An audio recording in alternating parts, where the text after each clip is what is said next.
అంటే ఆయన కూడా ఎన్ని కష్టాలు పడ్డాడనేది ఉదాహరణ ఇవన్నీ. అదే మాదిరిగా ఆయన ఉండేది కూడా పూరింట్లో ఉండడం. ఒకసారి తుఫాన్ వస్తే ఆ ఇల్లే లేసిపోయే పరిస్థితి వస్తే సెంటర్ పిల్లర్ పట్టుకొని రాత్రంతా ఆ పిల్లర్ని అట్నే పట్టుకొని ఉండి ఇల్లు కాపాడుకున్న వ్యక్తి, కష్టపడిన వ్యక్తి ఎన్టీ రామారావు గారు. అక్కడి నుంచి మీరు ఆయన చూస్తే కృషి, పట్టుదల, క్రమశిక్షణ ఆయన ఎక్కడికి తీసుకెళ్ళిందో మనం ఒక్కసారి మనం గుర్తుపెట్టుకోవాలి. సినిమాలు ఇప్పుడు కాదు, ఇంకా భవిష్యత్తులో కాదు, మళ్ళా ఎన్టీ రామారావు గారే పుడితే తప్ప మళ్ళీ ఆ యొక్క పాత్రలు ఎవడు పోషించలేడు, పోషించబోరు కూడా. ఇంకొక పక్క రాజకీయాల్లో మీరు చూస్తే ఆయన ఉండింది 13 సంవత్సరాలే. 50 ఏళ్ళు లేడు, 60 ఏళ్ళు లేడు. 13 సంవత్సరాల్లో ఒక రాజకీయాలకే ఒక నూతన నిర్వచనం ఇచ్చి దశ దిశ నిర్దేశించిన వ్యక్తి ఎన్టీఆర్. అంత మునుపంతా కూడా రెగ్యులేటరీగా మాట్లాడే వాళ్ళందరూ కూడా ప్రభుత్వం అంటే పెత్తనం చేయడం, అధికారం అంటే ఎంజాయ్ చేయడం, కాలం గడపడం అనే పరిస్థితి నుంచి కాదు, పేదవాడిని ఆదుకునేది రాజకీయం, నిరుపేదకు అండగా ఉండడమే నిజమైన సేవని భావించిన ఏకైక వ్యక్తి, కొత్త నిర్వచనం చెప్పిన వ్యక్తి నందమూరి తారక రామారావు గారు అని చెప్పి నేను మీకు తెలియజేస్తున్నా. ఆయనకి ఎప్పుడూ ఒక కళ ఉండేది, ఆయన ఎప్పుడూ చెప్పేవాడు. ఆయన చెప్పేది కూడా మీరు చూస్తే పేదరికం లేని సమాజం చూడాలని. నేను అందుకే ఈరోజు ఇక్కడి నుంచే దానికి ప్రారంభించాం. ఎన్నో సంవత్సరాలు, స్వాతంత్రం వచ్చి 75 సంవత్సరాలు అయిపోయింది. మన సమాజం వందల సంవత్సరాల నుంచి ఉంది. రేపే రామాలయం 22వ తారీఖున రామాలయం 495 ఏళ్లకు మునుపు కూల్చేస్తే మళ్ళీ ఇప్పుడు రామాలయం కట్టి పునర్నిర్మాణాన్ని ప్రారంభోత్సవం రేపే చేస్తున్నారు. మళ్ళీ ప్రారంభోత్సవం జరుగుతుందంటే 500 సంవత్సరాల మునుపు జరిగిన సంఘటన. అందులో ఎన్టీ రామారావు గారిని చూస్తే రాముడు ఎట్టుంటాడో తెలియదు కానీ ఎన్టీ రామారావు గారి రూపంలో రాముడిని చూసాం మనందరం. ఇప్పటికి కూడా మీకు రాముడు అంటే గుర్తొచ్చేది ఆయన రూపంలో ఉండే రాముడే. అది ఆయన చేసినటువంటి కృషి, సమాజానికి ఆయన ఇచ్చినటువంటి గిఫ్ట్ కూడా. ఇలాంటి మనం చెప్పుకుంటూ పోతే చాలా సంఘటనలు జరిగాయి. అయితే ఇక్కడ నేను ఇప్పుడు ఈరోజు 28వ వర్ధంతి సందర్భంగా నేను నిమ్మకూరుకు వచ్చి ఒక విధంగా తెలుగుదేశం పార్టీ అధినేత, రెండో విధంగా నాకు కూడా సొంతం ఈ ఊర్లోనే పెళ్లి చేసుకున్న మా మిస్సెస్ కూడా రావాల్సింది, మీ బిడ్డ ఇక్కడికి రావాల్సింది కానీ రాలేకపోయింది. ఎందుకంటే ఆరోగ్యం సరిగా లేకపోతే రాలేకపోయింది. మళ్ళీ రాబోయే రోజుల్లో వస్తారు. తప్పకుండా ఒకటే ఆలోచించాం. ఈరోజు ఇక్కడ ఉండేవాళ్ళు చాలామంది బయట వెళ్ళారు. ఇప్పుడే మన మిత్రుడు డాక్టర్ సోమశేఖర్ గారు చెప్పారు.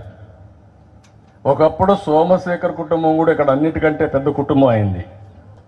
అది కూడా మనం ఒకసారి చరిత్ర ఊరికి అప్పుడప్పుడు మాట్లాడుకుంటా ఉంటే అలాంటి ఆయన కూడా మరి ఎన్టీఆర్ అంతా ఒకే బంధువులైనా ఈ కుటుంబాలన్నీ ఏ ఊర్లైనా సరే లిమిటెడ్ ఫ్యామిలీస్ ఉంటాం. అక్కడి నుంచి ఒక్కొక్కరే ఎదిగి ప్రపంచంతో కూడా స్ప్రెడ్ అయ్యే పరిస్థితి వస్తుంది. అయితే ఈరోజు ఈ సందర్భంగా నేను వచ్చి 75 సంవత్సరాల్లో చేయలేని పని రాబోయే 20 సంవత్సరాల్లో చేసి చూపించగలిగితే అది ప్రపంచానికి మనం ఇచ్చే నిజమైనటువంటి ఒక విజన్, ఒక సొల్యూషన్. మీరు ఒక్క విషయం గుర్తుపెట్టుకోవాలి. 1991 వరకు మన రోడ్లు బాగలేవు, చూసుంటారు. ఎన్టీ రామారావు గారు వచ్చినా ఇంకొకరు వచ్చినా ఆ రోజు మనం అవలంబించిన విధానాల వల్ల సంపద సృష్టించలేకపోయాం. వచ్చిన ఆదాయం సంక్షేమ కార్యక్రమాలకి కాస్త కోస్తో అభివృద్ధి ఖర్చు పెట్టేవాళ్ళం. ఫస్ట్ టైం ఇప్పుడే మంత్రులు చెప్పారు, నేను టెక్నికల్ ఓట్స్ పోవడంలా సంస్కరణల ద్వారా రోడ్లు వేసాం, సంస్కరణల ద్వారా కరెంట్ ఉత్పత్తి చేశాం, సంస్కరణల ద్వారా కాలేజీలు పెట్టాం. దానివల్ల ప్రైవేటు వ్యక్తులు డబ్బులు తీసుకొచ్చారు, కాస్తో కోస్తో యూజర్ ఛార్జెస్ కలెక్ట్ చేశారు, బ్రహ్మాండంగా రోడ్లు వచ్చాయి.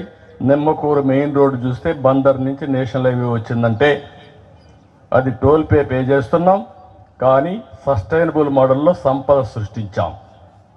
ఇప్పుడు నేను ఆలోచించింది ఏంటంటే ప్రభుత్వమే పేదరిక నిర్మూలన కోసం చేయొచ్చు, చేస్తున్నాం కూడా. ఇప్పుడు మన ప్రభుత్వం ఉంది, ఇక్కడ 10 రూపాయలు మీకు ఇస్తుంది, 100 రూపాయలు మీ దగ్గర నుంచి లాగేస్తుంది. అంటే ఇంకెప్పటికీ మీరు నిరుపేదలుగానే ఉంటారు. మీకు తెలియకుండా 10 రూపాయలు ఇచ్చినప్పుడు 10 రూపాయలు వచ్చిందనుకుంటారు.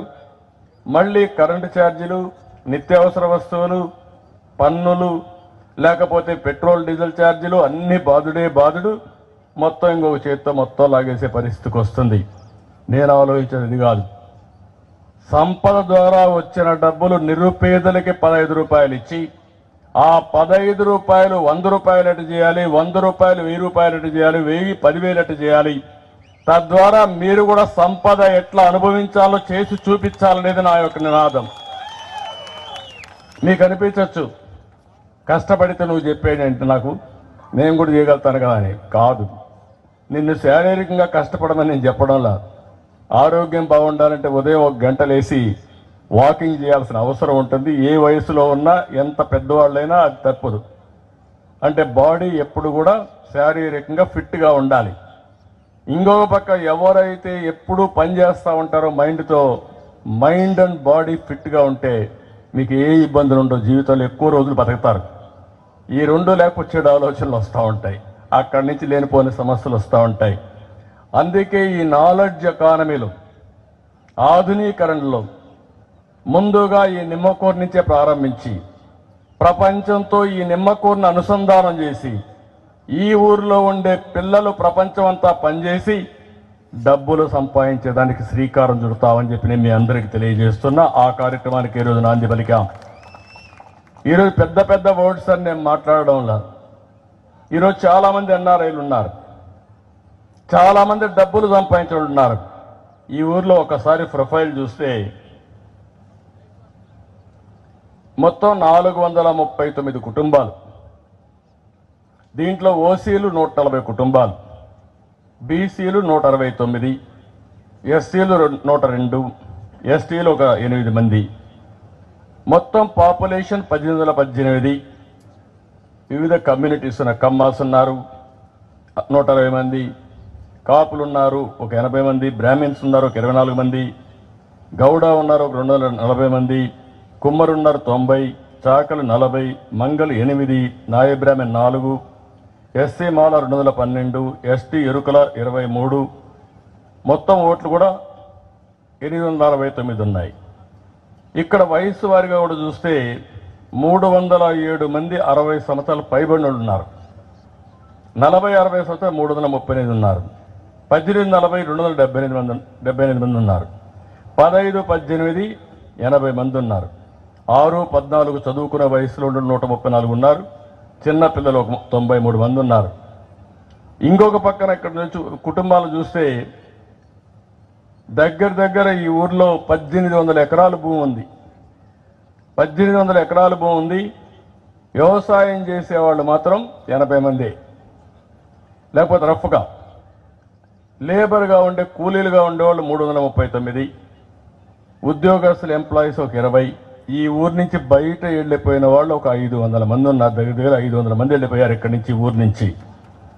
డాక్టర్స్ 30, బిజినెస్ మ్యాన్స్ ఒక 20, ఎంప్లాయీస్ ఒక 450 మంది.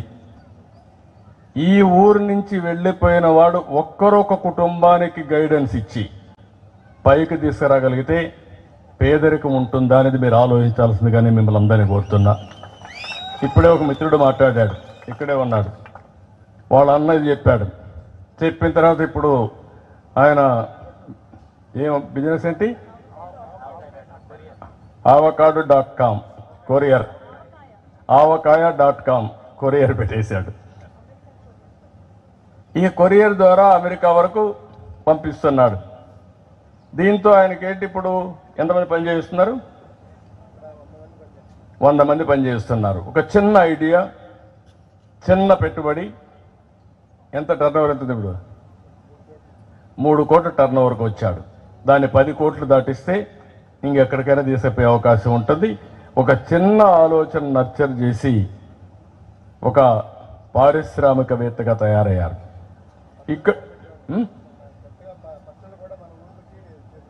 పచ్చళ్ళు కూడా ఇక్కడ ఊర్లకంతా చేపించి మార్కెటింగ్ కూడా చేయడానికి ఈజ్ వర్కింగ్ ఆన్ దాట్.